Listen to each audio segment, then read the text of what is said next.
Friday the 13th, the game, Ultimate Slasher Edition, takes over the Nintendo Switch. Does it live up to the franchise of the same name? And how does it fare on Nintendo's kid-friendly hybrid console? Stick around and find out. You guys may not know this about me, but I'm actually a huge Friday the 13th fan. I guess that's the benefit of having non-English speaking parents growing up. They had no idea what I was watching on TV. It wasn't that I enjoyed scenes of people getting killed by a machete-wielding psychopath. No, it all had to do with the character Jason Voorhees. His backstory was never fully explained in my opinion. You know he drowned in Crystal Lake and his mom went on a killing spree, but other than that, you never really got to see how he was as a kid. That always fascinated me for some reason. Like, why was he in the lake in the first place if he couldn't swim? Why wasn't his mom watching over him? And how in the hell did he get so strong living by himself in the woods? Unfortunately, the game doesn't really answer any of these questions, but it does, however, does a masterful job at capturing the mood and atmosphere of the franchise. The menu screen is a prime example of that. I've never seen Jason Voorhees portrayed so accurately in a video game before. Like, do you guys remember how he looked on the NES? What were they thinking? There's even a purple skin you can select, which I think is a reference to the original game. From the way he walks to the way he suddenly gets back up from being knocked down has been so faithfully recreated from the movies, it's almost unbelievable. What's even more unbelievable are the cabins. They're basically an exact replica of the ones in the movies. I couldn't help but stop to notice how one of them looked awfully familiar to me. Even the steps leading up to the house couldn't be mistaken. I'm like,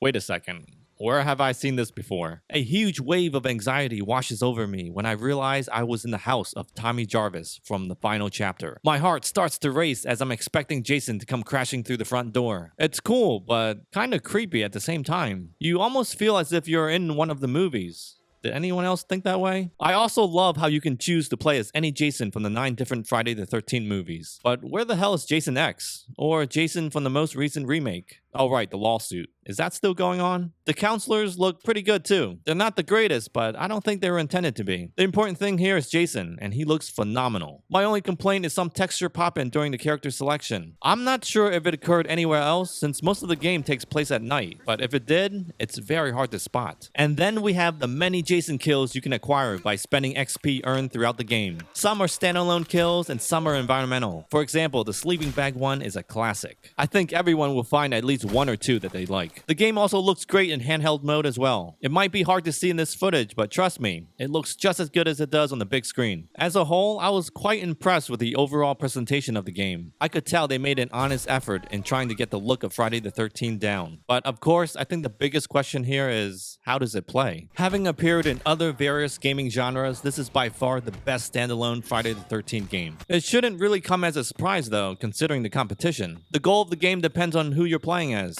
If you're one of the counselors, then you have to escape the camp by either calling the cops, driving away by car or boat, hiding till the clock runs out, or attempt to kill Jason.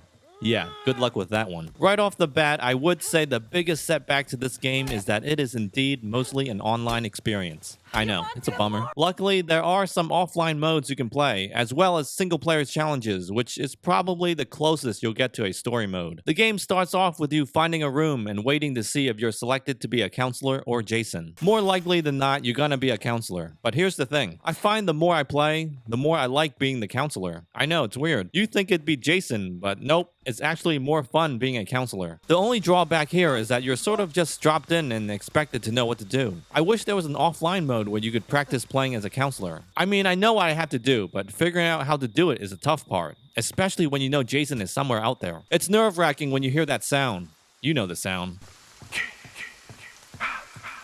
It also doesn't help when the stress-inducing effects start to kick in. The screen gets dark and that weird VHS thing starts happening. I'll be honest, the first time I played, I spent the entire round hiding in a closet because I was too scared to go running around. Your best bet is to basically follow someone around and hope Jason gets a hold of them before you. Another thing that might help is watching the remaining players after you die. Most of the time, they'll know what to do, and seeing them play will often teach you how to carry out certain objectives. Plus, it's always fun watching them get killed by Jason as well. There were so many moments where I was like, Now, how are they gonna get out of this one? Of course, that's not always a guarantee. There was an instance where I was about to escape, only to have the person not know where the exit was. Choosing the counselor you want to use is also important. Some have more endurance, while some are stronger. It really depends on how you want to play. Do you like hiding from Jason, or are you the type to put up a fight? There's also special perks you can equip to help improve your stats. I really like how each stat is labeled in terms of rarity, like whether it's common or rare. There's even some that are legendary. It's sort of like Destiny with its weapons. Online matches can sometimes take a while to find, but once I was in one, the connection was very stable. Also, I would like to mention that I was never once disconnected from a match either. Another thing to point out is that this is one of the few Switch games that uses in-game voice chat. Just plug in a headset and you're good to go. No need for that stupid phone app. It's weird to hear other people talking in a Switch game. It doesn't happen often, but I have to say,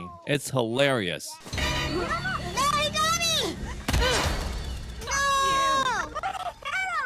Controlling Jason is going to take a lot of practice. It was a lot harder than I thought. He's just so clumsy. That teleport move is hot garbage. Like, you can't have anything in your way when you're doing it, or else you get caught in it. I suggest you play a few matches offline to get a feel for it. I do, however, think it's very cool that each Jason have their own strength and weaknesses. It's also cool to see all the gruesome kills Jason is able to do. The virtual cabin is another great addition. You walk in first person inside a cabin and read up on Friday the 13th history. It's actually really cool. There's Easter eggs, past movie trivia stuff, and a stuffed mannequin of the top backer from Kickstarter. It's a nice diversion from the online matches, but as I stated in the beginning, this is an online game, and if you're not going online, then you're missing half the fun. It's not perfect, but as a huge fan of the franchise, I can tell the developers really tried their best. This game is truly a love letter to all Friday the 13th fans, and if you consider yourself one, then this is an absolute buy. Now, if you enjoyed this video and want to see more Switch-related content, then click the links on the screen or the ones that are pinned down below. Thank you so much for watching.